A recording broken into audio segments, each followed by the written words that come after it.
За харамсалтай. Гэхдээ ямар ч хэсэн танилцуулга уншия. Тэгээд чуулган дээр гишүүдийг бас энэ саналыг босгож өгөх хаа гэж хүсэж байна.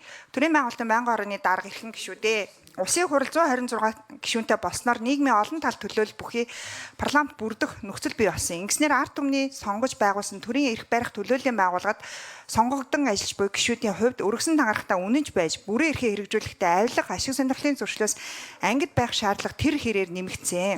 Монгол Улсын их хурлын тухай хуулийн 44-р зүйлийн 44-ийн 1-3 гишүүний нэр хүнд бүрэн эрхийг хувийн ашиг сонирхлын үүднээс ашиглахыг хориглосон бол Монгол Улсын их хурлын гишүүний 904-ийн 4-1-т гишүүн ашиг сонирхлын зөрчлөөс урьдчилан сэргийлж улс төрийн үйл ажиллагааг нийтийн ашиг сонирхолд нийцүүлэх нөхцөлийг баримталж ажиллана гэжээ. Түүнчлэн нийтийн албанд болон нийтийн хувийн ашиг сонирхлыг зохицуулах ашиг сонирхлын зөрчлөөс урьдчилан сэргийлэх тухай хуулийн 6-р зүйлийн 6-гийн 3-т албан тушаалтан албаны бүрэн эрхээ хувийн болон өөртөө нь хамаарал бүх этгээдийн хувийн зорилгод ашиглахгүй бөгөөд албан үүрэгт нөлөөлөхүйц аливаа харилцаанаас ангид байна. Мөн зүйлийн 6-гийн 4-т албан тушаалтан ашиг сонирхлын зөрчилд орж болох үйл нөхцөл байдлыг мэдэгдэх түүнээс татгалзах замаар урьдчилан сэргийлнэ гэж тус заасан. Монгол Улсын их хурлын 2023 оны 59-р тогтоолоор баталсан авилгатай тэмцэх үндэсний хөтөлбөрийн зорилт 2-ын 4-т төрийн өндөр албан тушаалтан түүнтэй адилхан төрийн албан тушаалтныг ашиг сонирхлын зөрчлөөс ангид байх эрх зүйн орчныг боловсронгуй болно гэсэн болно. Мөн Монгол Улсын нэгдэн Орсын авилгын эсрэг нэгдсэн үндэсний байгууллагын конвенцийн 5-ын 3-т оролцогч улс бүр авилгаас урьдчилан сэргийлж тэмцэхэд нийцхүйс байдлыг тодорхойлох зорилгоор холбогдох эрх зүйн баримтчиг болон захиргааны арга хэмжээнд тогтмол дүгнэлт хийж байхыг чармаана гэсэн болно.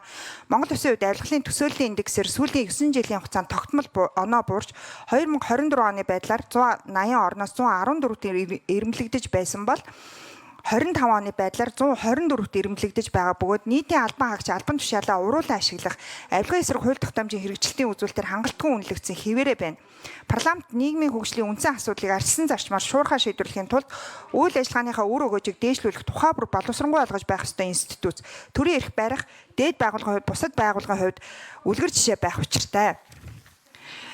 Ийм учраас Улсын хурлын гишүүн миний би Гаммал Усан Жамц Эрдэнэт нарын хамт санаачлан энэхүү хуулийн төслийг танилцуулж байна. Дэлхийн улс орны парламентын үйл ажиллагааны ил тод шилэн байдлаа хангахын тулд өөрийн гишүүдийн ашиг сонирхлын мэдүүлэг бүртгэлийг тогтмол хөгжүүлж хэвссэн. Тухайлбал Их Британий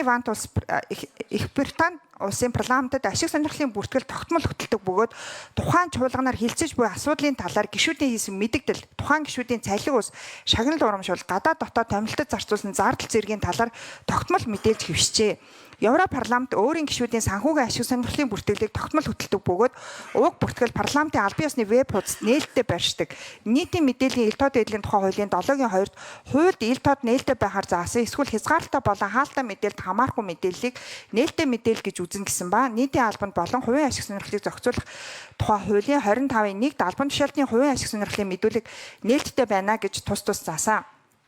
Ийм Улсын хурлын гишүүдийн хувийн ашиг сонирхлын болон хөрөнгө орлогын мэдүүлэг мөн тухайн хилцэж байгаа асуудалтай шууд холбоотой үйл ажиллагааны үр дүнд өөрөө болон түүнтэй хамаарал бүх этгээд орлого олж байгаа эсвэл бусад хэлбэрээр ашиг сонирхлын зөрчилтэй тухай гишүүний мэдээллийг Улсын хурал албан ёсны цахим хуудастай нэгэн адил нийтэлж иргэдийн мэдэх хэрэг парламентын үйл ажиллагааны ил тод байдлыг хангана гэж үзлээ.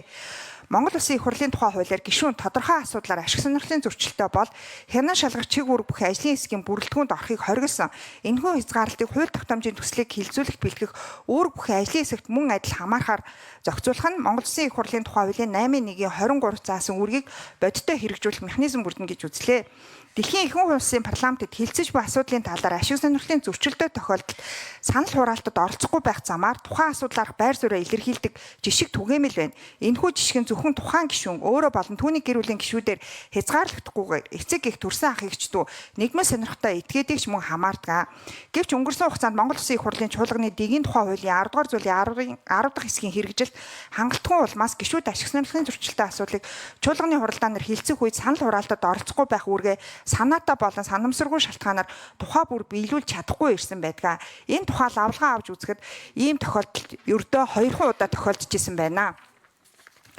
Хилцэж буй асуудлаар ашиг сонирхлын зөрчилтэй гэдгээ мэдэгдэж санал хураалтад оролцоогүй гишүүн хуралдааны эрсдэлтэй байх нь түүний бүрэн эрхийн асуудалч ашиг сонирхлын зөрчилтэй гэдгээ мэдэгдэж санал хураалтад оролцоогүй бөгөөд эрсцээсээ гараагүй байгаа гишүүнийг эсрэг санал өгсөн тооцсон тохиолдол мөн гарч байлаа.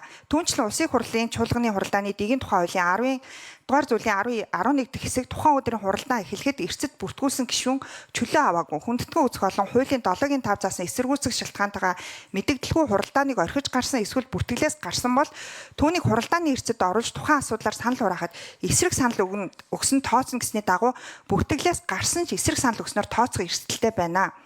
Мөн түнчлэн Үндсэн хуулийн цэцгийн 2025 оны 8 дугаар дүгнэлтэд улсын хурлаас аливаа шийдвэр гаргахад зөвхөн санал өгсөн гишүүний тоог тоолох нь үндсэн хуулийн 23 дугаар зүйлийн 1 хэсэг заасан улсын хурлын гишүүн бол ард түмний элч бөгөөд нийт иргэн улсын ашиг сонирхлыг эрхэмлэн зарчимд илүү нийцнэ гэж ашиг сонирхлын зөрчилтэй гэдгээ мэдэгдэж санал хураалтад оролцоогүй гишүүнийг эрсдэнд оруулан тооцох зохицуулт хэрэгцснээр улсын хурлын гишүүн санал өгөх бүрэн эрхээ хөндлөнгийн нөлөөлөлгүй хараад бусаар идэх боломж бүрдэж чуулганы хуралдааны эрс нэмэгдэх эерэг үр дагавар гарна гэж үзлээ. Хуулийн төсөл батлагдсанаар парламентын ардчилсан ил тод байдлыг хангах гишүүдийг ашиг сонирхлын зөрчлөөс ангид байлгах Монгол Улсын их хурлын үйл ажиллагаа илүү боловсронгуй хилцүүлгийн гором ойлгомжтой тодорхой болох эерэг үр дүн гарч хууль тогтоох үйл ажиллагаанд оролцох улсын их хурлын гишүүдийн эрс идэх оролцоо сахилах хариуцлага нэмэгдэж ард түмний засаглах эрхийг бодиттой хангахад эерэг нөлөө үзүүлнэ гэд итгэлтэй байна. Төрийн байгууллагын 1000 орны дарга эрхэм гишүүдээ Монгол Улсын их хурлын тухайн хуульд нэмэлт өөрчлөлт оруулах тухайн хуулийн төсөл болон хамт өргөн мэдүүлсэн хуулийн төслүүдийг үзлээрэмтлийн хүрээнд хилцэхийг дэмжиж өгөхийг та бүхнээс хичээнгүйлэн хүсье. Анхаарал хандуулсанд баярлалаа.